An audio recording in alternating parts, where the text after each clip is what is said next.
ಹೀಗೆ ಒಬ್ಬ ಹುಡುಗ ಒಂದು ಇಂಟರ್ವ್ಯೂಗೆ ಹೋಗ್ತಿದ್ದ. ಇಂಟರ್ವ್ಯೂ ಹೋಗೋ ಮುಂಚೆ ಅವ್ನು ಅನ್ಕೊಂತಾನೆ, ಇವತ್ತು ಇಂಟರ್ವ್ಯೂನಲ್ಲಿ ಸೆಲೆಕ್ಟ್ ಆಗ್ಬಿಟ್ರೆ ಬೆಂಗಳೂರಿಗೆ ಹೋಗಿ ಸೆಟ್ಲ್ ಆಗ್ಬಿಡ್ಬೋದು, ಈ ಅಪ್ಪ ಅಮ್ಮನ ಕಾಟನೇ ಇರಲ್ಲ, ಎಲ್ಲದಕ್ಕೂ ಪ್ರಶ್ನೆ ಮಾಡ್ತಾರೆ ಅಂತ ಇಂಟರ್ವ್ಯೂಗೆ ಹೋಗ್ತಾನೆ. ಸೊ ಅವ್ನು ಇಂಟರ್ವ್ಯೂನ ಆಫೀಸಿಗೆ ಎಂಟರ್ ಆಗ್ತಿದ್ದ ಹಾಗೆ ಆ ಆಫೀಸ್ ನ ಎಂಟ್ರೆನ್ಸ್ ಅಲ್ಲಿ ಒಂದು ಲೈಟ್ ಉರಿತಿರುತ್ತೆ. ಸೊ ಅವನಿಗೆ ಅವ್ರ ತಾಯಿ ಹೇಳಿದ್ ನೆನಪಾಗುತ್ತೆ. ಎಲ್ಲಾರು ಬೆಳಗಿನ ಜಾವ ಲೈಟ್ ಉರಿತಿದ್ರೆ ಸ್ವಿಚ್ ಆಫ್ ಮಾಡೋದ್ ಕಲಿ ಅಂದ್ರೆ ಸಣ್ಣ ವಯಸ್ಸಿಂದ ಅವ್ರ ತಾಯಿ ಹೇಳ್ಕೊಟ್ಟಿರ್ತಾರೆ. ಸೊ ಅದು ನೆನಪಾಗುತ್ತೆ, ಹೋಗಿ ಆ ಸ್ವಿಚ್ ಆಫ್ ಮಾಡ್ತಾನೆ. ಸೊ ನಡ್ಕೊಂಡು ಹೋಗ್ತಾರೆ ಕಾರಿಡಾರ್ ಅಲ್ಲಿ ಒಂದು ಡಸ್ಟ್ಬಿನ್ ಬಿದ್ದಿರುತ್ತೆ, ಅದರಿಂದ ಒಂದಷ್ಟು ಕಸ ಕೆಳಗೆ ಬಿದ್ದಿರುತ್ತೆ. ಸೊ ಅವನಿಗೆ ಅವ್ರ ಅಪ್ಪ ಹೇಳಿದ್ ನೆನಪಾಗುತ್ತೆ, ಕಸ ನೀನ್ ಗುಡ್ಸಲ್ಲ ಮನೆಯಲ್ಲಿ, ನೀವು ಅಮ್ಮ ಗುಡ್ಸೋದು, ನೀಟಾಗಿ ಇಟ್ಕೊ ಮನೇನ ಅಂತ. ಅವ್ನ ತಕ್ಷಣ ಅದ್ರಲ್ಲಿ ಇದ್ದ ಕಸನೆಲ್ಲ ಎತ್ತಿ ಡಸ್ಟ್ಬಿನ್ ಅಲ್ಲಿ ಹಾಕಿ ಮುಂದೆ ಹೋಗ್ತಾನೆ. ಅಲ್ಲೊಂದು ಫಿಲ್ಟರ್ ಇಂದ ನೀರು ಸೋರ್ತಿರುತ್ತೆ. ತಕ್ಷಣ ಅವ್ರ ಅಮ್ಮ ಹೇಳಿದವನಿಗೆ ನೆನಪಾಗುತ್ತೆ, ನೀರು ವೇಸ್ಟ್ ಮಾಡಬಾರ್ದು ಅಂತ. ಸೊ ತಕ್ಷಣ ಹೋಗೋದನ್ನ ಆಫ್ ಮಾಡ್ತಾನೆ. ಸರಿ ಅಂತ ಇವನು ಇಂಟರ್ವ್ಯೂ ಒಳಗೆ ಹೋಗ್ತಾನೆ, ಫೈಲ್ ನ ಹಿಂಗ್ ಕೊಡ್ತಾನೆ. ಅವರು ಫೈಲ್ ನ ಇಸ್ಕೊಂಡು ಹಿಂಗ್ ಸೈಡಿಗೆ ಇಟ್ಟು, ಯು ಆರ್ ಸೆಲೆಕ್ಟೆಡ್, ಯಾವಾಗಿಂದ ಕೆಲ್ಸಕ್ಕೆ ಬರ್ತೀಯಾ ಅಂತ ಕೇಳ್ತಾರೆ. ಇವನಿಗೆ ಗಾಬರಿ ಆಗ್ಬಿಡುತ್ತೆ. ಒಂದ್ ಪ್ರಶ್ನೆನೂ ಕೇಳಲಿಲ್ಲ. ಯಾಕೆ ಸರ್ ಅಂತ ಕೇಳಿದಾಗ ಅವ್ರು ಹೇಳ್ತಾರಂತೆ, ಇವತ್ತಿಲ್ಲಿ ಯಾವುದೇ ಇಂಟರ್ವ್ಯೂ ಇರ್ಲಿಲ್ಲ, ನಾವು ಬರೀ CC ಕ್ಯಾಮ್ರಾ ನೋಡ್ತಾ ಕೂತಿದ್ವಿ, ಅಲ್ಲಿ ಹೊರಗಡೆ ಒಂದು ಲೈಟ್ ಆನ್ ಮಾಡಿದ್ವಿ, ಕಾರಿಡಾರ್ ಅಲ್ಲಿ ಕಸ ಹಾಕಿದ್ವಿ, ಅಲ್ಲಿ ನೀರ್ ಸೋರೋ ತರ ಇಟ್ಟಿದ್ವಿ,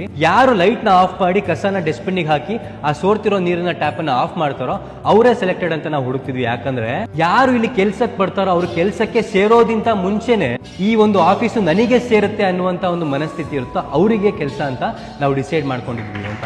ಜೀವನದಲ್ಲಿ ನಾವು ಎಷ್ಟೋ ಸಲ ಅನ್ಕೊಂತಿರ್ತೀವಿ, ನಾವು ಅಪ್ಪ ಅಮ್ಮ ನನಗೆ ಬೈತಾರೆ, ಫ್ರೀಡಮ್ ಇಲ್ಲ ಅಂತ. ಬಟ್ ಆ ತಂದೆ ತಾಯಿ ಕೊಟ್ಟಿರುವಂತಹ ಸಂಸ್ಕಾರನೇ ನಮಗೆ ನಮ್ಮ ಜೀವನ ಪೂರ್ತಿ ಕಾಯೋದು ಅನ್ನೋದನ್ನ ನಾವು ನೆನ್ಪಿಟ್ಕೋಬೇಕು.